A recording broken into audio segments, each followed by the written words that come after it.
Bienvenidos a Sin Sucursal, el primer podcast de FinTech que trata de entender la revolución tecnológica de las finanzas en Latinoamérica. Bienvenidos nuevamente a Sin Sucursal. Mi nombre es Ignacio Smith y como siempre me acompañan Hernán Corral, Felipe Cuserou y Julieta Han. En el capítulo de hoy entrevistamos a Ignacio Carballo, que es Head of Crypto and Alternative Finance and Payments and Commerce Market Intelligence. También es director de la Escuela de Negocios de la UCA, llevando todo el programa de FinTech y Digital Banking. Pero me parece que la forma más certera quizás de describirlo es como un consultor especialista e influencer FinTech, que ya tenemos el gusto de haberlo entrevistado hace 4 años y hoy nos toca charlar con él nuevamente. Una entrevista con un toque de melancolía, ya que fuiste nuestro primer invitado y ahora después de casi 4 años te tenemos de nuevo acá. ¿Cómo estás tanto tiempo? Hola amigos y amigas, estoy muy contento de estar acá y no les voy a mentir, estoy también un poco melanco. Tremendo el tiempo que pasó desde la última vez que charlamos. ¿Cómo se van los días, cómo se van los años, no? Tremendo, ya en otro país, incluso ahora, ¿cuántos cambios, no? Sí, pasaron muchas cosas. Bueno, ahora estamos acá en Melbourne, en Australia, por un tiempito, así que, bueno, seguimos creciendo y aprendiendo también. Qué bueno. Che, y con vos, no sé si sabrás, pero inauguramos en nuestro programa el concepto de la pregunta para romper el hielo. Y en el último capítulo te hicimos una pregunta que generó mucha polémica. Creo que fue la respuesta más polémica que tuvimos en toda Sabés que la recuerdo, Sabés que la recuerdo. Pero lo que nos preocupó al preparar la entrevista fue cómo harás ahora, ¿no? ¿Cómo haces para suplir desde Australia el antojo de crema del cielo, del helado de crema del cielo? Y también para suplir el antojo de helado, ¿no? No sé si en Australia sirven helado fuera del verano. Sí, helado sirven. La verdad que no le voy a mentir porque tengo poquito en más. Sí, exactamente. Hoy, en este momento de esta grabación, cumplo un mes acá. Y todavía no me tomé ningún helado. Así que no pude testear si siquiera existe la crema del cielo acá. Tal vez existe, tal vez nos lleva una sorpresa, tal vez no lo sé. Pero sin duda, en cuanto esté un poquito más calmado, vamos a ir por ese sabor que sigue siendo, por escándalo, el mejor del universo, de la galaxia, del mundo, del planeta, ¿no? Genial. Che, y más allá de las diferencias quizás entre helados de Argentina y Australia, te queríamos preguntar si ya habías podido más o menos ver cómo funciona ya el ecosistema de pagos y fintech, ¿no? Si ya habías notado ciertas diferencias entre la tecnología o mismo la cultura de pagos allá versus la que viviste toda tu vida acá. Sí, bueno, a ver, uno ha estudiado las distintas regiones. Yo además tuve la suerte y la posibilidad de pasar un plazo mediano en Europa, en Estados Unidos, y también hace 13 años, muy cerquita de acá, en Nueva Zelanda, de experiencia de backpacker, con lo cual ya había podido tocar esta parte del planeta, más allá de haberla leído. Y sí, por supuesto, la gran diferencia que uno ve en cualquiera de las economías desarrolladas, tal cual y como se lee, es la tremenda inclusión financiera en dimensiones que subyacen al simple acceso, ¿no? Y me refiero al uso. Las finanzas están en todos lados, los pagos digitales están en todos lados, y es bastante interesante en economía donde esta inclusión es madura, ver cómo los pagos digitales tradicionales, le hace con tarjeta, están proliferados en la vida diaria, ¿no? Por ejemplo, algo que todavía a mí me llama la atención es ver bueno, aquí en Australia se usa mucho el tap and pay, ¿no? El pago con NFC, de hecho se usa absolutamente para todo. Y cuando digo para todo, me refiero a que en los emprendimientos callejeros no atendidos por personas también. Entonces uno encuentra por ejemplo, en los parquímetros el cosito para pagar con la tarjeta con Tap and Pay, encuentra en los distintos instrumentales en negocios para autoservirse pagando con Tap and Pay. Y la gente, bueno, por supuesto, termina pagando con una tarjeta.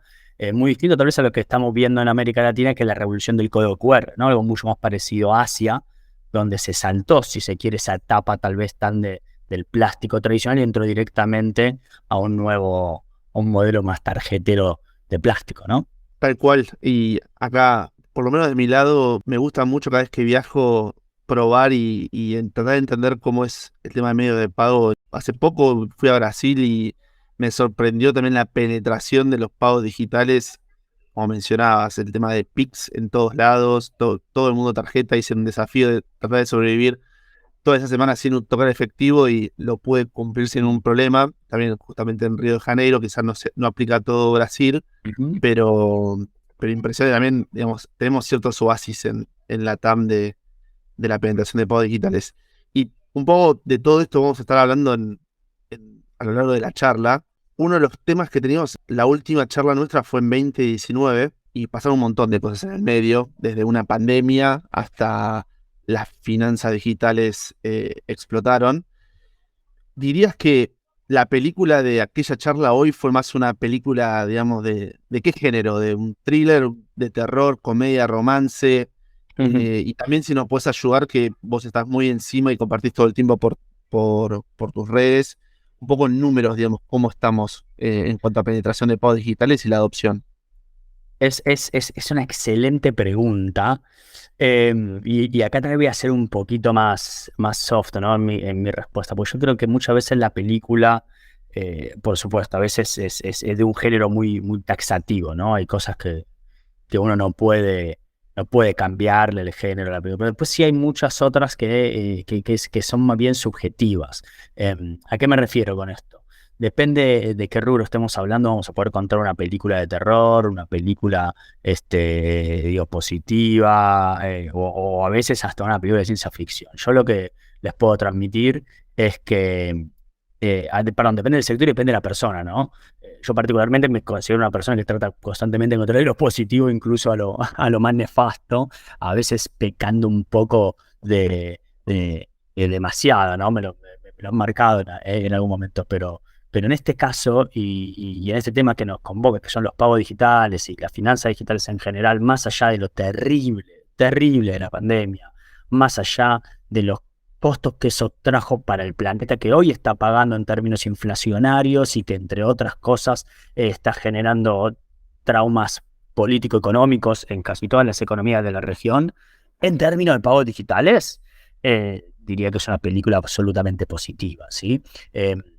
Nosotros tenemos datos que de hecho se van a estar publicando ahora dentro de muy poquito, un reporte muy, muy profundo que hicimos durante el cierre del año pasado para Mastercard sobre el estado de la inclusión. El título es de hecho, el estado de la inclusión financiera post-COVID en América Latina.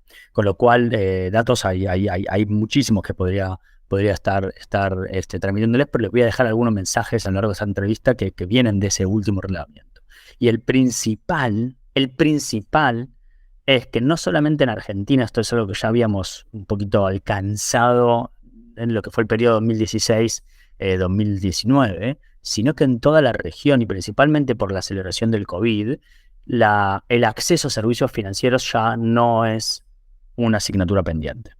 El acceso a servicios financieros ya no es una asignatura pendiente en la región.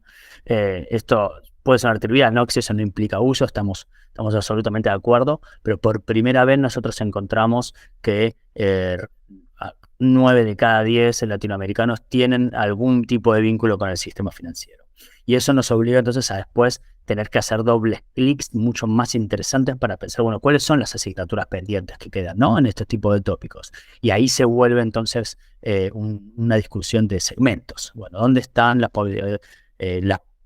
personas que todavía están por fuera o las que menos utilizan los servicios financieros, ¿no? Porque el uso sí todavía es una asignatura pendiente en el promedio, pero ¿dónde están las personas? Y empezamos a hablar de exclusión financiera rural o versus urbana.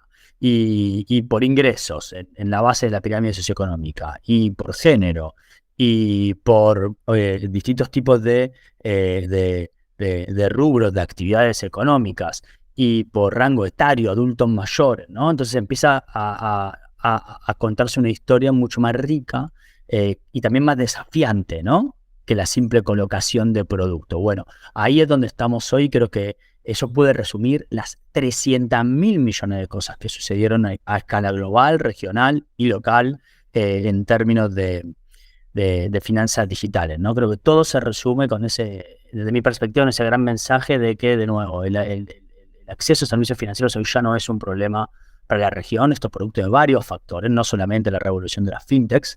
Por supuesto, las políticas públicas fueron el principal promotor de este acceso masivo desde el 2020 hasta parte. Por políticas públicas me refiero a los pagos de los subsidios y ayudas durante la pandemia.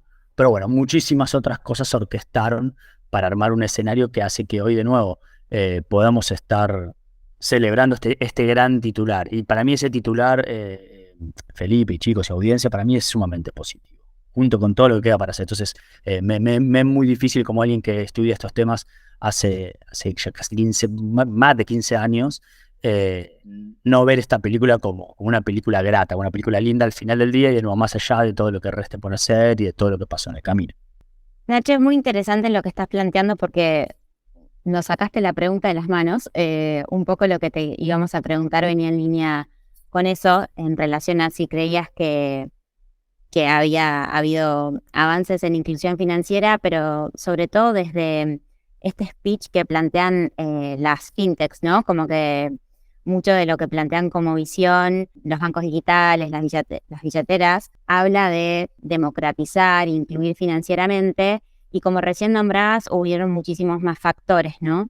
Entonces, en esto que nombrás de políticas públicas y todo lo que fue pasando, ¿cómo ves paradas a las fintech en relación a esto que promueven o que dicen que quieren hacer en relación a su visión, ¿no? De inclusión. Uh-huh. ¿Crees que realmente están incluyendo o que estos otros factores son los determinantes y que está cambiando algo dentro del juego que están jugando? Sí, lo que sucede cuando uno hace evaluaciones de análisis de mercado, incluso evaluaciones de políticas en particular, es que es como si uno siempre habla de la multicausalidad de los fenómenos, ¿no? Y es muy fácil a veces encontrar, bueno, cuáles son las variables que determinan tal fenómeno, ¿no? Eso es relativamente sencillo y siempre encuentra evidencia en la literatura o en microestudios o en lo que fuera, ¿no? Entonces estamos todos de acuerdo que la informalidad laboral, la presión impositiva, estamos todos de acuerdo que la capilaridad del sistema financiero, los costos, por supuesto el grado de competencia en una economía, etcétera, etcétera, todos son variables que determinan. Lo que no se está de acuerdo y lo que es muy difícil, muy dinámico para medir, pero para mí son los debates más interesantes y es con lo que voy a responder tu pregunta ahora y lo que creo que trajo realmente el COVID de manera bien amplia, es en qué magnitud cada una de esas variables impacta. Y principalmente en qué magnitud cada una de esas variables impacta más en cada economía y en cada momento del tiempo. Porque esto no es estático, ¿sí? ¿Qué quiero decir con que no es estático? En algún contexto en donde la demanda, la oferta y el marco regulatorio está orquestado de alguna manera y los factores exógenos, que en este caso y desde el 2020 a esta parte, muchos de ellos son exógenos absolutos, no digo una pandemia, pero también puede ser el conflicto Rusia-Ucrania o algo que en tu economía no tenga demasiado que ver, pero que de cualquier forma impacte en tus variables. Bueno, es ese impacto dinámico. Entonces, a veces no es, o no siempre es mayormente, qué sé yo, la presión tributaria, la bala de plata que te generaría y te movería el uso de los servicios financieros digitales. O no siempre es entonces la falta de competencia, la falta de capilaridad, lo que te afecta al precio y eso entonces te genera exclusión. A lo largo de estos años, yo creo que el mayor fenómeno que vimos y como consecuencia de esto que sucedió, que es haber asegurado a una mayor parte de la población el acceso, es que se elevó la vara del debate. Y eso es muy grato. ¿Por qué digo esto? Porque anteriormente estas preguntas que me estás haciendo ni siquiera figuraban ni en los podcasts, ni en los foros, ni en los debates del sector, ¿sí? Desde que se fundan las cámaras fintechs, asociaciones fintechs en América Latina, todas levantan la bandera de que su misión o su visión es la inclusión financiera. Sin embargo, realmente hasta la pandemia, en el grueso de los momentos en los que el sector rinde cuentas, se hablaba de colocación de productos. No, fíjate, estoy haciendo inclusión financiera porque coloqué tantos créditos y con la tecnología ahora la autorización es casi inmediata, entonces nuestra tasa de colocación de préstamos creció de acá a acá. O coloqué tantas tarjetas prepagas porque fíjate, la estoy rompiendo, tantas tarjetas prepagas en el mercado y nadie te hablaba anteriormente del uso de esas tarjetas prepagas, ni hablar, y hoy todavía no te hablan, de cuál es la tasa de mora de los créditos que colocaste, ¿no? Podemos hablar de otros productos financieros con el mismo ejemplo. Hoy se están haciendo esas preguntas. Entonces, de nuevo, yo no sé en qué magnitud, y nadie lo sabe, en cada economía está orquestando cada una de estas variables en términos de magnitudes. Sí sé hoy muy bien cuáles son esas variables. Y sin duda el rol de las fintechs ha sido fundamental.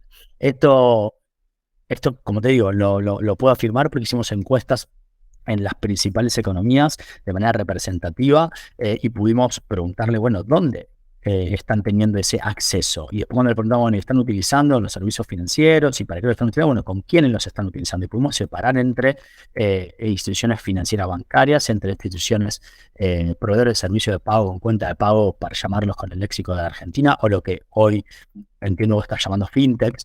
También pudimos separarlo por otro tipo de jugadores que promueven la economía digital, la inclusión financiera, como pueden ser cooperativas de crédito, instituciones de microfinanzas.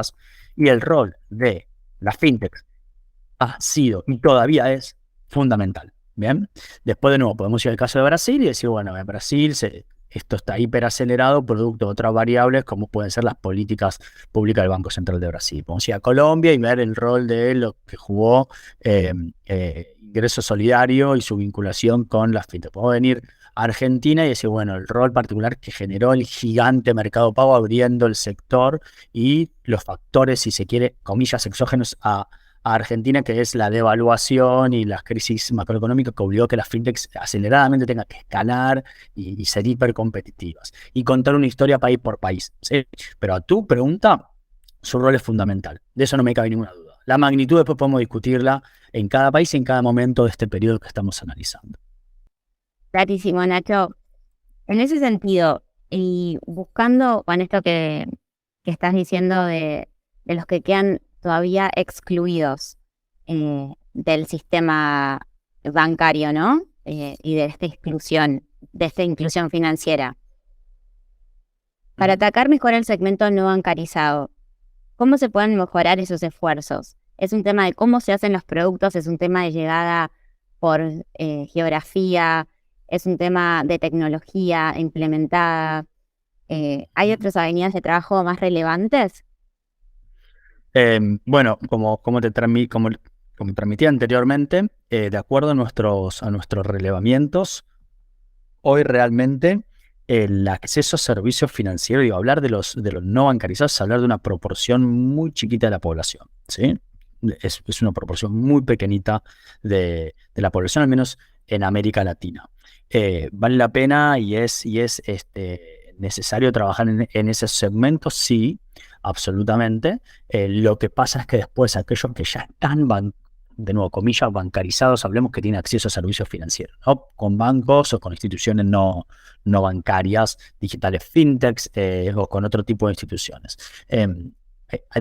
Dentro de aquellos que tienen acceso a servicios financieros, los que encontramos es que los mismos segmentos que son los que te mencionaba anteriormente, el segmento de género, etario, ellos son adultos, jubilados, pensionados, el segmento rural, etcétera, también son los que hacen menos uso. Entonces la respuesta es la misma, ya sea para los que no están bancarizados o para los que sí están bancarizados, pero se sostienen en el efectivo.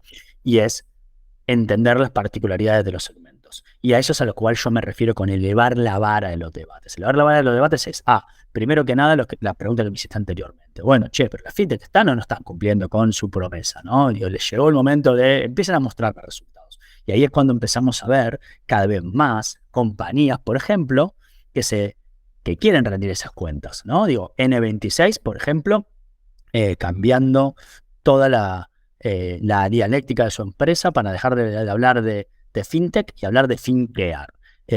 ¿no? Y somos una fintech que cuida, y fíjense cómo lo hacemos, cómo hacemos para cuidar la finanza de nuestros clientes. Nubank presentando reporte de inclusión financiera. Mercado Pago presentando el índice multidimensional de inclusión financiera. Y cada vez vemos más, ¿bien? De empresas rendiendo cuentas. Pero por otro lado también, de empresas creando productos o usando la tecnología para entender las particularidades de los segmentos. Ya no es en este lago está lleno de peces, entonces yo te tiro cualquier carnada y pica.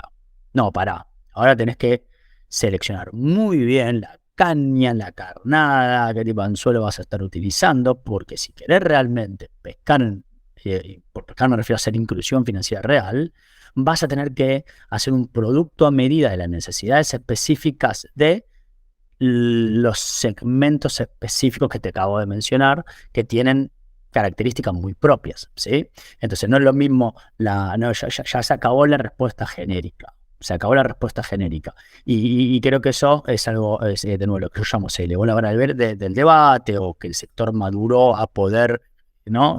Generar intercambios con este nivel de calidad. Y ahí entonces surgen, de nuevo, preguntas más complejas, con mayores desafíos. Yo podría hoy contarte distintas estrategias para, o que se están estudiando para atender al segmento rural, o para atender al segmento de adultos mayores, o para atender al segmento mujeres, o para atender al segmento de menores ingresos. Creo que se nos iría el podcast si hablamos de cada uno de ellos, con lo cual, por el momento, me parece corre sentido simplemente decir, es un tema de producto, sí, no es únicamente un tema de producto, como dijimos antes, hay factores que son exógenos al diseño de los productos, que corresponden a los marcos regulatorios, que corresponden al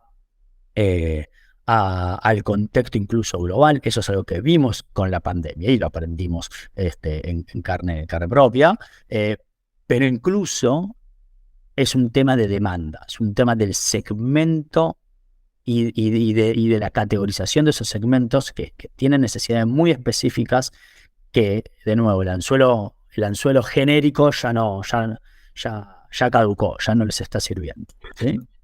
Y ahí, Nacho, ¿vos ves algo particular de esa tendencia en fintech que no es algo que suceda en otras industrias? Y digo el ejemplo de en e-commerce, digamos, originalmente el e-commerce que arrancó en Argentina fue Mercado Libre, como un e-commerce de todo para todos, y después fue tendiendo en e-commerce especializados en cierto rubro, cierto nicho. Lo mismo puede ser con las SaaS, que quizá hoy hay una SaaS para cada tipo de tarea que una empresa realiza, y antes quizá era Microsoft que ofrecía todo.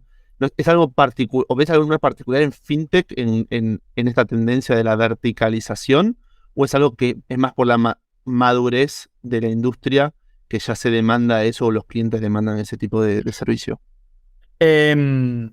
Yo creo que es por ambas cosas. Lo que sí puedo transmitir como alguien que ha estudiado las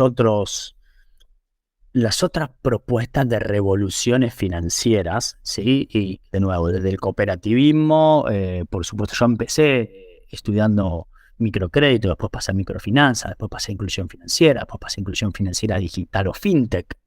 Y hoy estoy en cripto, inclusión financiera descentralizada.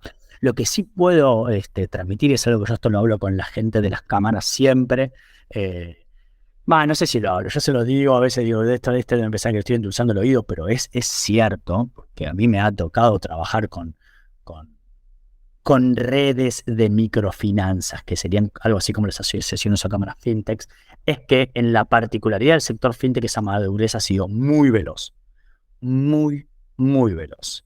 Y ahí es cuando, de nuevo, uno podría conformarse y decir, bueno, me quedo viendo el vaso medio lleno, ¿no? O sea, ¿cuál es el vaso medio lleno?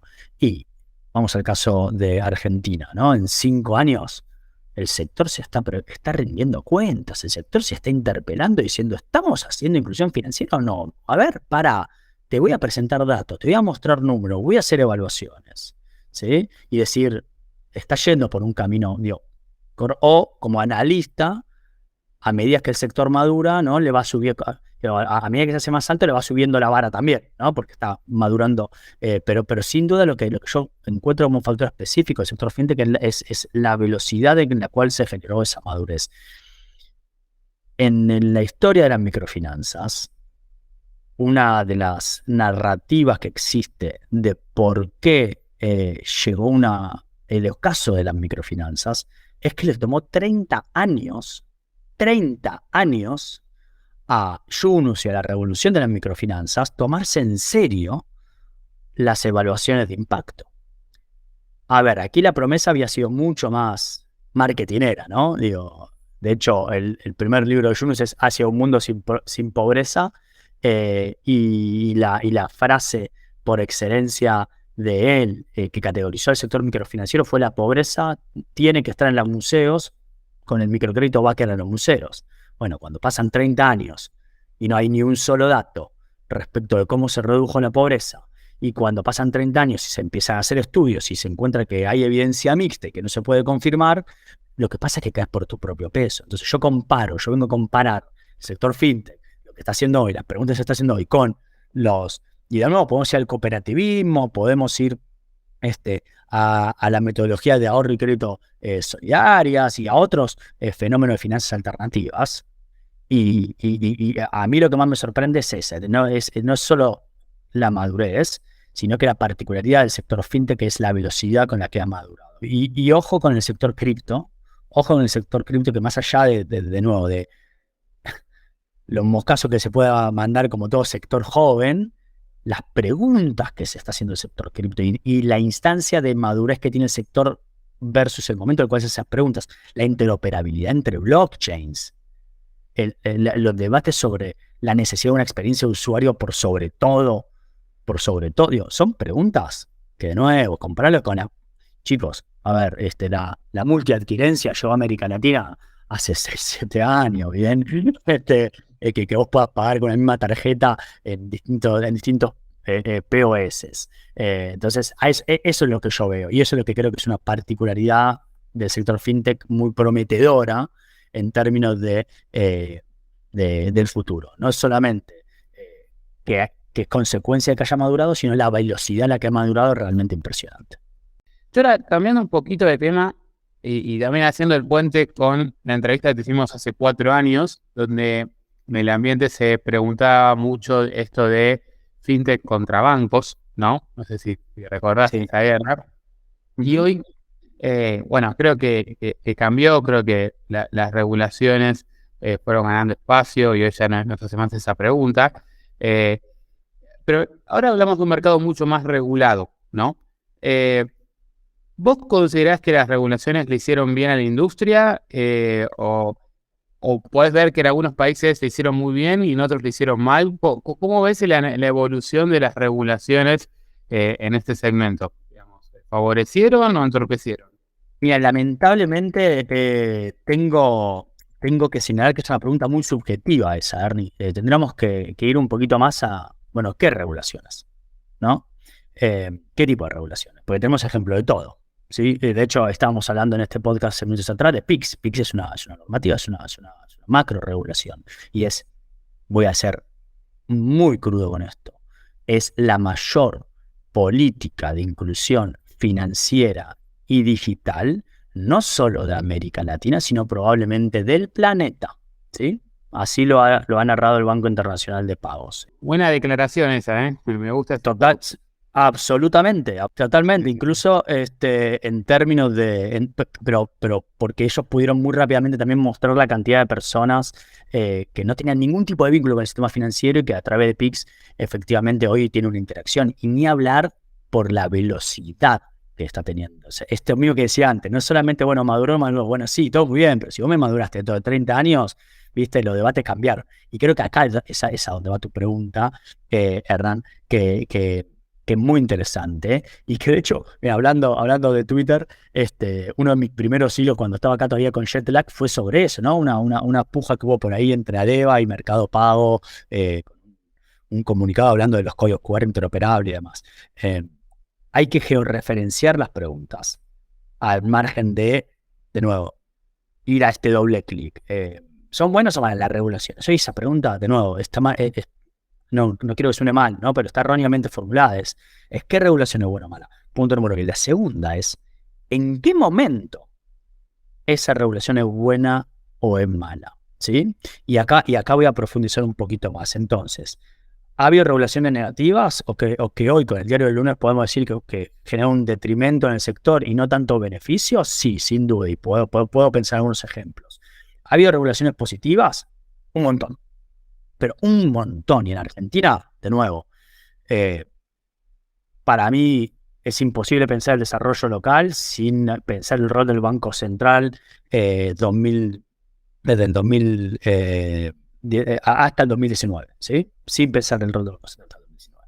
Y algunas cosas post 2019 también fueron muy interesantes, siendo transferencias 3.0, ya se venía cocinando, pero digo, fue en este último periodo. Ahora, algo que con el diario del lunes yo he cambiado mi visión, que si vos me hacías esta pregunta en el 2019, tal vez yo era mucho más taxativo de la necesidad de una regulación, y me he vuelto un poco más flexible en eso, es que efectivamente no solamente regular sí o no, sino saber cuándo regular. Yo no sé si en Argentina se hubiera generado el boom que se generó si se hubieran normado los PSP desde el inicio, ¿no?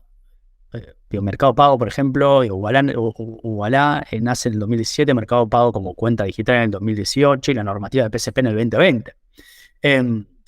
Y capaz hubiera aletargado ese crecimiento tan fenomenal que hoy nos destaca de otras regiones. No lo sé, es hacer el contrafactual que a ningún economista le gusta, perdón, a muchos economistas le gusta, pero para mí habla muy mal de esos economistas, ¿no?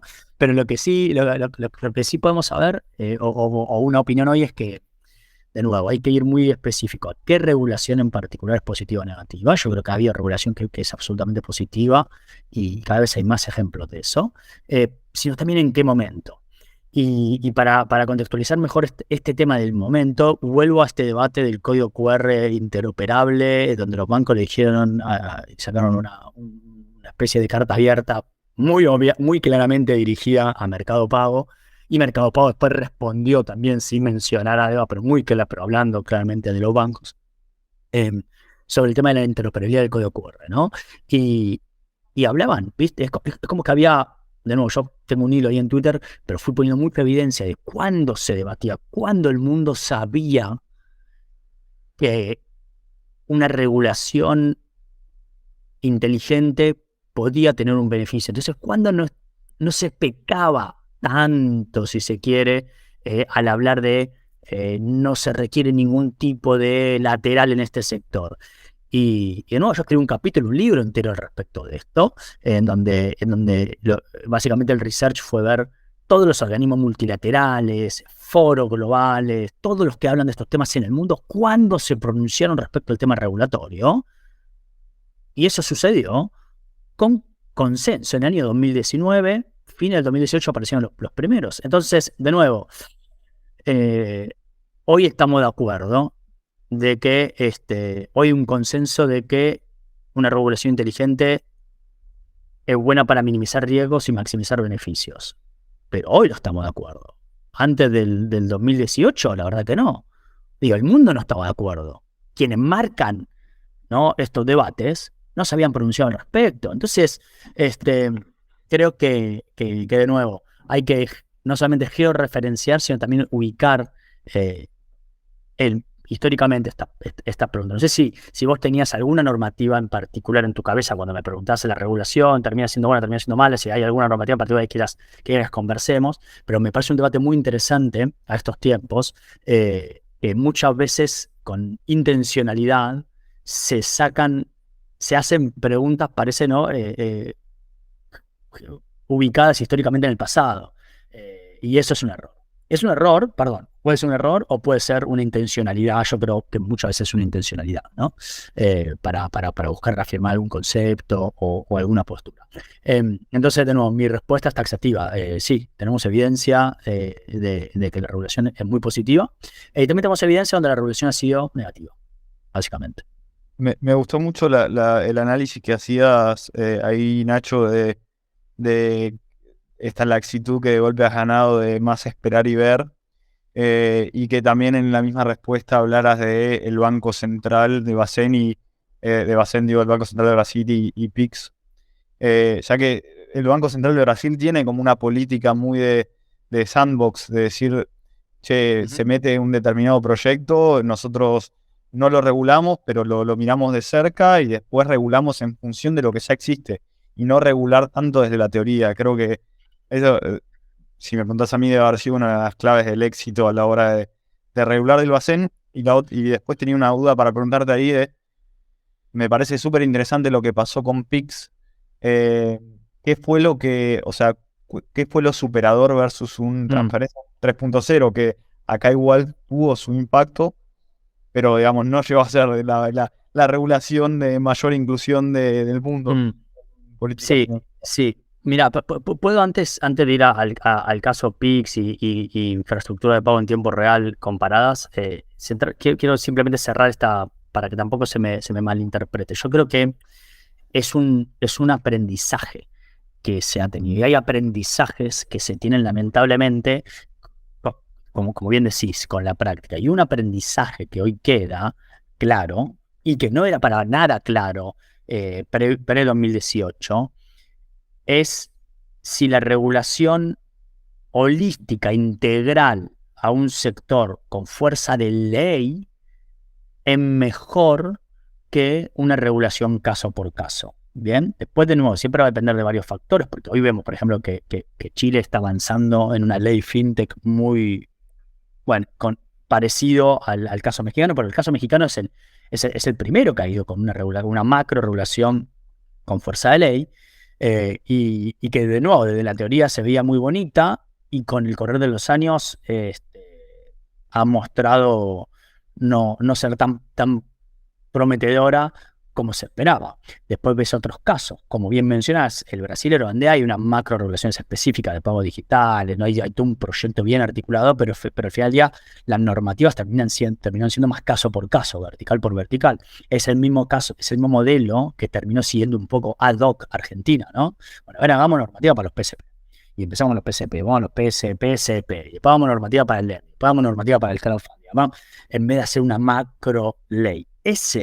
Eso que hoy parece trivial, era un debate a capa y espada en el 2018-2019 en la región. No, sigamos el caso de la ley fintech en México. No, dejemos crecer la planta y después veamos y no hagamos nada. Era o ley o nada, ¿no? Y no había intermediario. Bueno, hoy apareció este matiz del caso por caso y creo yo que ha demostrado ser mucho más eficiente por motivos que si quieren después podemos discutir, pero muy vinculados también al rol de la continuidad de las políticas económicas. En todas las economías de América Latina es diferente, y principalmente en Argentina es hiper volátil, va de un extremo al otro, pero no en todos los países es así.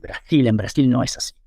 En Brasil, la historia económica de Brasil ha demostrado que más allá de los cambios de color político que ha tenido a lo largo, de nuevo, sacando el tema de las políticas sociales, que tal vez ahí es donde ha habido más, bueno, si hay un tipo de gobierno y otro tipo de gobierno, hay más ajustes. En temas de postura de política económica, ha mantenido una continuidad, diría, en el 90% del largo plazo. Entonces, en el caso de Brasil, es completamente distinto. Y con esto me uno a tu pregunta, que bueno, ¿y cuál es la receta del éxito, ¿no? ¿Cuál es ese ingrediente que está haciendo que Pix esté haciendo esta explosión? Y yo te lo respondo con todo lo que sé hasta ahora y he estudiado hasta ahora, leyendo muchísimo sobre esto y principalmente a las personas que están leyendo todo el tiempo sobre esto, ¿no? Que eso es lo que hace un analista. Habla en las voces de otros. No lo sabe nadie. No lo sabe nadie. Porque vos lo estás comparando, che, ¿y por qué versus Argentina y transferencias 3.0? Yo no te puedo emitir una opinión sobre eso, pero chicos, chicas, el mundo lo está comparando con UPI en India. ¿Sí? Entonces, realmente está haciendo una revolución que está dejando con los ojos abiertos al planeta por la velocidad de crecimiento que está teniendo. Y entonces yo en esa fórmula tengo que meter otros ingredientes que no van a ser solamente los del diseño de Pix. Yo tengo mi duda de que si vos haces un copy and paste de Pix en otras economías de la región del mundo pasa exactamente lo mismo. Va a estar vinculado seguramente a variables que son más exógenas, como por ejemplo una demanda madura en términos financieros. ¿Producto de qué? Me preguntarán. Bueno, producto de la desmantelación del monopolio de pagos mucho más temprano que otras partes de la región. Una continuidad en las políticas económicas, más o menos, de nuevo, con variabilidad, pero de larguísimo plazo en el caso brasileño. Una escala que ha sabido atraer a los principales competidores globales que no tienen ninguna otra economía de la región y que entonces hace que eso no se ve ninguna. Entonces, un montón de otras cosas no tienen nada que ver con Pix, pero que desde mi perspectiva yo no sé en qué magnitud orquestan, pero como analista como investigador, los tengo que poner en esa ecuación. Entonces, ese punto número 1, no lo sé yo y hasta donde yo sé no lo sabe nadie. Todos se están preguntando cuál es ese factor que hace que Pix esté haciendo esto. ¿Sí? Todavía no encuentro la respuesta que me compensa como para decir, sí, seguro que es por esto. Punto número 2, versus el caso de Argentina, también lo matizaría un poco. Hace poquito aparecieron unos análisis ahí muy interesantes de ex banqueros centrales que estuvieron justo en la creación de todo esto, y cuando lo haces, cuando vos ves el impacto de transferencias 3.0 por el tiempo que tiene en una ejecución real y en términos de per cápita, se está haciendo bastante fenomenal. Transferencia por 3.0 está haciendo bastante fenomenal. Tal vez lo que le falta hoy es datos. Y cuando digo datos me refiero a datos granulares en términos del segmento y quién lo está usando y demás, donde ahí sin duda probablemente no esté creciendo con este impacto como el caso de Pix. Pero bueno, está creciendo mucho. Me parece, a veces tal vez porque me sale este Nacho optimista y bueno, démosle tiempo, ¿no? Démosle un poquito más de tiempo a Transferencia 3.0 a ver hacia dónde va. Pero sí hay diferencia de diseño en Transferencias 3.0 versus Pix y hay diferencias enormes de contexto. En el contexto, yo te tengo que meter que en Argentina, bueno, las transferencias P2P, la verdad que ahí sí tenemos datos, están concentradas en un solo jugador que lo hace de manera fenomenal. Entonces, de nuevo, el pago con transferencia, y qué sé yo, sí, está buenísimo, pero si todos tienen un solo player, el player hoy, y acá voy a ser un poco polémico, hace la vista gorda a cuando hay una transacción comercial con una transferencia inmediata, entonces el comercio te recibe una transferencia inmediata con un solo proveedor y bueno, no tiene tantos incentivos para saltar para promover transferencias 3.0 per se. Esa es una gran diferencia, para mí la fundamental, y por lo cual yo creo que por más que se emule Pix en Argentina, hay que ver si tiene el mismo éxito. Y después hay otras, como por ejemplo una que a mí me interesa mucho para analizar, es la presencia de marca Pix. ¿No? Allá en Brasil se generó la marca Pix, la gente te habla, y acá lo que estamos viendo es que Transferencias 3.0 crece, pero ningún comercio te dice, pagame con Transferencias 3.0. Ningún consumidor, digo, no se ha hecho un trabajo en el marketing, marca Transferencias 3.0 como sí se hizo en Brasil, ¿no? Mismo del lado de los PSP, ¿no? Como yo del lado del PSP, cada vez que ahora va a salir algo relacionado a Pix, todos se matan por integrarlo primero, porque creo que la marca también tiene presencia a nivel PSP y a nivel usuario. Me parece como que es un círculo virtuoso que después le dio mucha atracción en todos lados. Sí, totalmente de acuerdo a lo que decís. Y después de nuevo, hay una diferencia que sí es de diseño absoluto de Argentina. Bueno, no sé si me estoy extendiendo mucho, pero puedo tal vez hacer un comentario más sobre Transferencias 3.0 versus Pix. Nacho.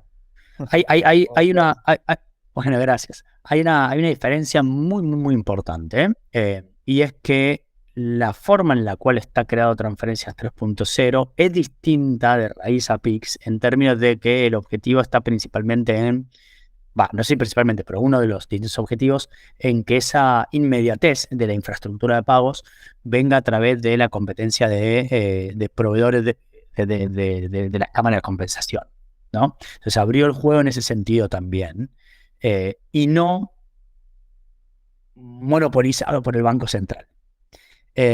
Y estos son unos debates de nuevo muy interesantes que a mí me generan un aire a lo de la ley fintech. Ley fintech, no, cuando México hizo esto en el 2017, todos decían, y acá no estamos haciendo nada, hacemos una ley fintech o no hacemos una ley fintech, ¿no?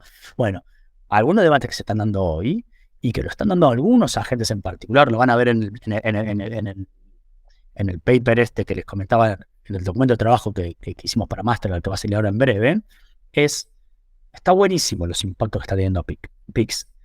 Realmente, nos está dejando todo boquiabierto y sin duda son mucho más grandes los aspectos positivos que los negativos so far, al menos hasta ahora, ¿no? Pero, pensándolo en el largo plazo, ¿está bien que el Estado, entre comillas, sea juez y parte en los pagos digitales? Entonces, ¿qué es lo que están, por ejemplo, cuáles son los debates que están promoviendo algunos actores particulares de los pagos digitales? ¿Eso va a generar fallas, deficiencias en la competencia? ¿En el largo plazo va a llevar a la concentración del sector? ¿En largo plazo está bien que haya un actor público ofreciendo la inmediatez y la gratuidad? Porque, ¿qué es lo que te dicen estas hipótesis? Que, de nuevo, teóricamente tienen mucho asidero. No tenemos tanta evidencia empírica para evaluarlas hoy, pero lo que te dicen es, y mirá, hay algunos causales que nos permiten pensar aspectos negativos. Primero, hay mucha evidencia que cuando el Estado centraliza algo, en el largo plazo después trae perjuicios de, comillas, abuso de esa centralización. B, efectos de mercado, concentración de mercado porque eliminaría la posibilidad de que actores más chiquititos que se manejan principalmente, o al menos al principio, a través de ganancias por los fees que cobran, puedan ingresar. Entonces, si elimina que ingresen actores más pequeños, se elimina la competencia. Si elimina la competencia, genera más concentración. 3, lleva la gratuidad absoluta, esto es lo que no le gusta a esta gente, gratuidad absoluta de los pagos digitales. Entonces, si hay gratuidad absoluta de los pagos digitales, en otros servicios financieros que se vuelven rentables es el crédito. Si es el crédito, ¿quién tiene más ventajas competitivas en el mercado del crédito? ¿Los que tienen más fondeo? ¿Quiénes tienen más fondeo? Los bancos. ¿Quiénes? Particularmente los bancos más tradicionales. Entonces, podría generar una concentración bancaria tradicional que va en contra de toda la, ¿no? Hoy se está debatiendo si el modelo PIX en el largo plazo es bueno o no es tan bueno. Y en Argentina, particularmente, la postura, por cómo se diseñó Transferencias 3.0, fue diferente. Porque de nuevo, apuntó hacia una especie de, entre comillas, de descentralización. Son 4 agentes nada más, pero de las cámaras de compensación y liquidación, o las instituciones de compensación y liquidación. Entonces, hay muchos puntos y comas, y que después, si yo te voy a hablar de CODI en México con SPEI, hay otros puntos y comas y se vuelve un debate mucho más específico, ¿no? Por eso, de nuevo, vuelvo a la respuesta inicial que te di, Ignacio, Nacho, es hoy no lo sabe nadie. Hoy el mundo está haciendo estas preguntas que te estoy diciendo. Tal vez pronto lo sabremos, o tal vez con el tiempo decantará, como te decía anteriormente, con el tema de la regulación, de la macro regulación. Creo que el tiempo ha demostrado que hay un camino de nuevo. No tenemos la evidencia, no tenemos las evaluaciones aleatorias y randomizadas de impacto, pero el tiempo, el diario del lunes nos ha demostrado que era más por un lado que por el otro, ¿no? Hoy nos falta el diario del lunes y nos falta la evidencia, pero creo que estos son debates fascinantes que se están dando y que, bueno, habrá que ver hacia qué lado van las cosas, ¿no? Nacho, qué interesante todo lo que contás, porque cambié de punto de vista como 3 veces durante tu respuesta. Si me parecía bueno o mal el tema de la regulación. Realmente se ve que hay muchas aristas involucradas en esto, ¿no? Y en la ¿Sabés, Juli, algo que yo repito mucho, se lo robé? A mí me molesta no hacer copyright porque generalmente lo hago cuando uso la frase que escuché a alguien y me gustó. Esta la verdad que no sé dónde la escuché, pero la digo siempre. Dicen que las mejores clases son aquellas que despiertan más dudas que certezas. Así que vos me digas que estás dudando, bueno, quiere decir que entonces estamos yendo por buen camino, ¿no? De eso se trata, para poder hacer mejores preguntas. Es que te diría que estamos teniendo la segunda masterclass de inclusión financiera. Nacho, la realidad es que tenemos un backlog de preguntas enorme y un montón de temas sobre los que queremos seguir profundizando, pero en honor al tiempo, lo que queríamos preguntarte para ir cerrando la conversación, y con esto que decías del diario del lunes, bueno, un poco decirte que si pasaron 4 años entre nuestro primer encuentro y ¿cómo te gustaría que esté el mundo fintech cuando volvamos a hablar dentro de 4 años? Uy, qué buena pregunta, mirá. Me pongo a pensar eso y me pone un poco hasta la piel de gallina, porque creo que un poco en las preguntas que trajeron a la mesa pudimos tocar no solamente cómo cambió el mundo, sino también, al menos, de nuevo, yo personalmente como también fui cambiando algunos puntos de vista y creo que los analistas en general lo hemos hecho, ¿no? Los analistas lo hemos hecho. Entonces, si vos me preguntás a mí hoy dónde quisiera que esté esto dentro de 4 años, a mí me encantaría ver evaluaciones de impacto con evidencia robusta, porque ese es el cuarto estadio de la inclusión financiera. Hay 3 capas, ¿no? Cuando se habla de inclusión financiera genuina. La primera es acceso, la segunda es uso de servicios financieros, la tercera es calidad en esos servicios financieros, en calidad y asequibilidad, y la cuarta y última es impacto.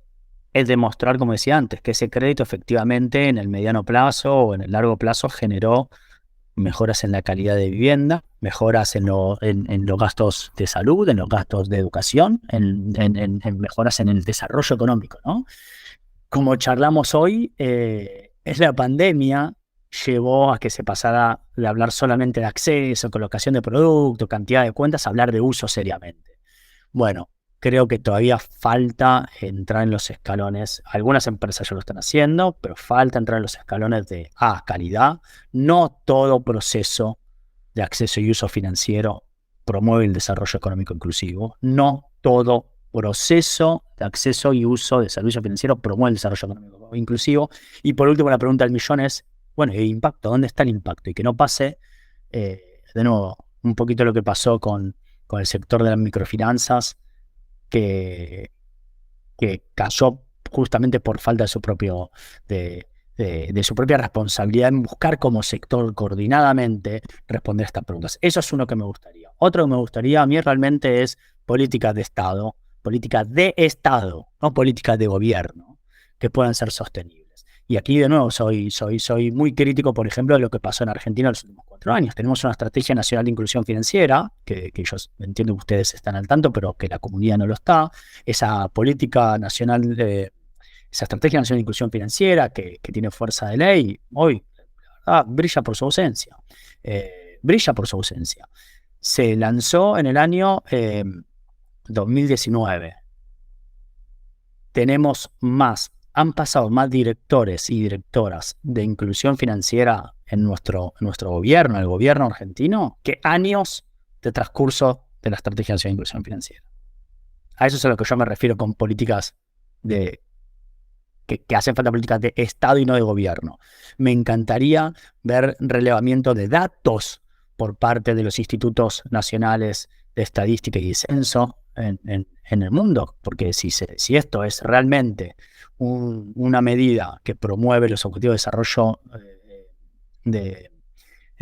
los objetivos de desarrollo en la Agenda 2030, entonces hay que tomarlo seriamente y hay que mostrar, hay que ponerlo a la par y a la altura de otros fenómenos, ¿no? Entonces, me gustaría realmente ver muchas cosas, pero creo que en el fondo me encantaría que todavía haya preguntas, ¿no? Yo creo que en el fondo que todavía haya preguntas va a ser lo más importante, porque tampoco creo que en 4 años los problemas sean los mismos a los que vamos a estar enfrentando. Van a ser muy distintos. El sistema financiero está cambiando, ya ha cambiado muchísimo, y entonces va a requerir que haya espacio de difusión como este, que promueven ustedes y otros tanto. Va a requerir de más analistas, va a requerir de más universidades investigando para que puedan hacer preguntas ayornadas a los tiempos que corren. Así que bueno, eso es un poquito lo que espero y ojalá que sea antes, pero bueno, me toca cerrar diciendo en 4 años lo veremos, ¿no? Lo volveremos a hablar.